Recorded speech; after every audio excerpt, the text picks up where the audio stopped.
हाँ तो guys part 2 में आपका स्वागत है। पार्ट 2 लाने में मुझे काफी ज्यादा देरी हो गई क्योंकि हम इतना ज्यादा बिजी थे कि बिल्कुल एडिट ही नहीं कर पा रहे थे। एंड फाइनली जैसे ही टाइम मिल जाता है तो आज वीडियो को पूरी कंप्लीट कर लेते हैं और आप सभी के पास प्रस्तुत करते हैं। तो जैसे कि आपने फर्स्ट पार्ट में देखा था कि हम घर आ चुके थे पूजा करके, और ये है मेरा घर का नवाब जो कि दिन भर सोते रहता है, खाना पीने से कोई मतलब नहीं। तो इस नवाब को जबरदस्ती कैसे खाना खिलाया जाए अगर आपको पता हो तो कमेंट बॉक्स में जरूर बताएं। जैसे कि पूजा करके आए थे और ड्रेस वगैरह चेंज कर लिए क्योंकि पूजा करके आने के बाद मेरा पूरी धजिया उड़ गया था, और फिर सोचा कि थोड़ा रिस्पॉन्सिबल बना जाए तो ड्रेस वगैरह चेंज करते हैं, एंट्री करते हैं किचन पे। सोचे आज थोड़ा मम्मी का मदद किया जाए। यहाँ पे हम बैठ गए थे बोरिंग काम में, यानी कि सब्जी काटने पे, जो कि मुझे बहुत ज्यादा बोरिंग लगता है। आपको घर के काम में से कौन सा काम ज्यादा बोरिंग लगता है ये जरूर बताएं। और ये रही मेरी माता श्री जो कि स्पेशल नाश्ता दे रही है, यानी कि मेरे छोटे छोटे गेस्ट के लिए। बातों बातों पे मेरा यहाँ पे बोरिंग काम बिल्कुल समाप्त हो जाता है, तो फटाफट से इससे चल जाते हैं धोने के लिए। और हॉनेस्टली बताओ तो घर का काम करने के बाद जो सेटिस्फेक्शन मिलता है ना, वो रील या लाइक से बड़ा नहीं होता है। तो इन सारी सब्जियों को धो धा कर ला देते हैं और इसके बाद करते हैं हम अपना पेट पूजा, क्योंकि सुबह से हम कुछ भी नहीं खाए थे ना पिए थे। तो यहाँ पे हम वेट कर रहे थे डाब आने का, यानी कि नारियल पानी का आने का। जैसे ये आता है तो फटाफट सारा काम हम कंप्लीट करने के बाद हम सबसे पहले पीते हैं पानी, क्योंकि हम सुबह से काफी ज्यादा प्यासे थे। सोचे कि जब नारियल पानी आ जाएगा तो दोनों पानी के एक ही साथ पिया जाए। और गर्मियां इतनी तेज हो गई कि बिना पानी का तो रहा ही नहीं जाता, लेकिन महादेव का हाथ हो तो पूरा दिन बिना पानी का भी रहा जा सकता है। तो देखा जाए कि पूरा दिन में क्या क्या होता है। और यहाँ पे रहे मेरे पापा के 2 जान जो कि काफी दिनों से हमारे घर पे पड़े हैं। पता ही नहीं चलता कि ये लोग का दिन कब आएगा और ये लोग कब घर से विदा होंगे। और अगर कहीं गलती से भी ये वीडियो मेरे पापा देख रहे हैं तो आज मेरा जान ही निकल जाएगा, क्योंकि ये दोनों के बारे में पापा कुछ भी नहीं सुन। तो ये दोनों से बात करते करते मशीन भी बेचारा आवाज देने लगा, जो सिर्फ 1 मिनट में मरने वाला है। तो जैसे ये मरता है तो फटाफट से सारा कपड़ा उपड़ा निकाल लेते हैं और बाल्टी में भर लेते हैं। और एक काम होता नहीं कि दूसरा काम हाजिर हो जाता है। जैसे ही लाइट महाराज आ जाता है तो फटाफट से हम यहाँ पीने का पानी भर लेते हैं। पानी वानी कंप्लीट करने के बाद देने आते हैं इसको खाना। तो इसको खाना से मतलब ही नहीं है, तो अपना बॉडी को साफ करने पे लगाया। तो खैर इसको छोड़ते हैं और इसके बाद चले आते हैं इस कड़कती धूप में कपड़ा पसारने। और धूप इतना तेज रहता है कि लगता है 1 मिनट में रोस्ट हो जाएंगे। तो यहाँ पे धूप में रोस्ट हो या ना हो, लेकिन बिना कपड़ा पसारे नीचे गए तो मम्मी जरूर रोस्ट कर देगी। तो इसी डर से अपना सारा काम कंप्लीट कर लेते हैं और फिर दूसरा घोचू को खाने देने जाते हैं। तो फिर इसको खाने से कोई मतलब नहीं, मतलब ये दोनों का सारा खाना जमा करता है। खाना को जमा करने के बाद ये दोनों ऐसे सोता है जैसे कि जिंदगी में ये लोग का सोने के सिवाय कुछ और काम ही नहीं। दिन में तो हम चले गए थे सोने के लिए, तो जैसे ही शाम के 5 बजते हैं तो फटाफट से हम नहा धोवा लेते हैं और इसके बाद हम लग जाते हैं भोग प्रसाद तैयार करने के लिए। तो सबसे पहले फटाफट से दूध को यहाँ पे गर्म करने के लिए चढ़ा देते हैं और इसके बाद चले जाते हैं पूजा घर। जैसे कि आज मेरा फास्टिंग का लास्ट दिन था तो आज काफी ज्यादा काम था, जैसे कि थाली को बहुत अच्छे से सजाना और सिर्फ फल को सजाना। सुबह जो थाली लेके गए थे उसी थाली पे थोड़ा बहुत कुछ ऐड कर रहे हैं, जैसे कि यहाँ पे दिया वगैरह जो ऐड करना पड़ता है। तो फटाफट से यहाँ पे बेलपत्र पे हम लिख लेते हैं राम राम। तो गर्मियां इतनी ज्यादा भयंकर हो गई है कि दोबारा नहाने के बाद भी वैसा ही गर्मी फील होता है जैसे कि सालों से नहीं नहाए। तो बेलपत्र वाला काम को निपटाने के बाद फटाफट से हम तैयार कर लेते हैं सारे दियों को, जो कि जैसे कि 6 दिया लिए जाना पड़ता है तो वैसे ही 6 दिया को यहाँ पे तैयार कर रहे हैं। ठंड पे घी को निकालो तो घी बिल्कुल भी हिलती तक नहीं है, और इस गर्मियों के सीजन आते ही घी ऐसे पिघल जाती है जैसे गर्मियों से इसका जन्म तक रिश्ता। और यहाँ पे थाली सजाने वाला काम इतना ध्यान पूर्वक करते हैं जो कि आज तक हम कभी नहीं किए। कोई सामान मिस ना हो जाए इसलिए हर एक सामान को बार बार चेक कर ले। जैसे ही दूध पे उबाल आ गया था तो डाल दिए थे साबूदाना। साबूदाना पकने में थोड़ी सी टाइम लगी थी। वैसे साबूदाना बनता किससे अगर आपको पता हो तो कमेंट बॉक्स में जरूर बताना। ये ऑलमोस्ट तैयार हो ही गई थी तो फ्लेम को ऑफ कर दिए थे, जिससे थोड़ा ठंडा हो जाने दी थी। यहाँ पे थाली का जो मेरा सामान था वो सारा कुछ कंप्लीट हो गया था, लेकिन यहाँ पे भोग जो था वो बिल्कुल भी ठंडा नहीं हुआ था,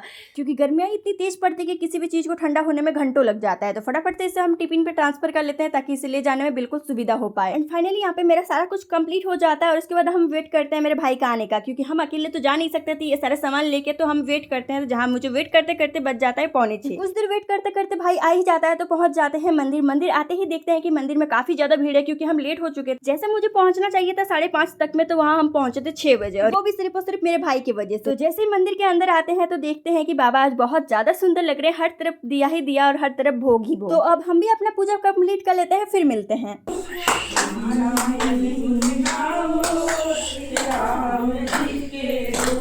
तो पूजा कंप्लीट कर लेते हैं और जैसा नियम रहता है हम बिल्कुल वैसा ही करते हैं। और 7 बजने वाला था और यहाँ फिर भी इतने ज्यादा भीड़ थे क्योंकि सोमवार का दिन था। भोलेनाथ को पूजा करने के बाद आ जाते हैं, फिर हम माता पार्वती के पास थोड़ा बहुत आरती वगैरह कर लेते हैं और फिर निकल आते हैं घर की। और दिन में हम भूल गए थे अलता पहनने, तो हम आकर अलता पहन लेते हैं, क्योंकि मम्मी कहती है कहीं से भी पूजा पाठ करके आओ तो अलता जरूर पहनने का तो आदत नहीं, तो जैसे तैसे हम अपने पैरों को रंग लेते हैं। फिर हम आ जाते हैं अपना पेट पूजा करने पे। पेट पूजा जैसे समाप्त होती है ये वीडियो यहीं पे समाप्त होती है। और ये बताना बिल्कुल ना भूले कि आपको ये वीडियो कैसी लगी। अगर अच्छी लगी तो लाइक कर देना और चैनल को सब्सक्राइब कर लेना और थोड़ा सपोर्ट कर देना। टाटा।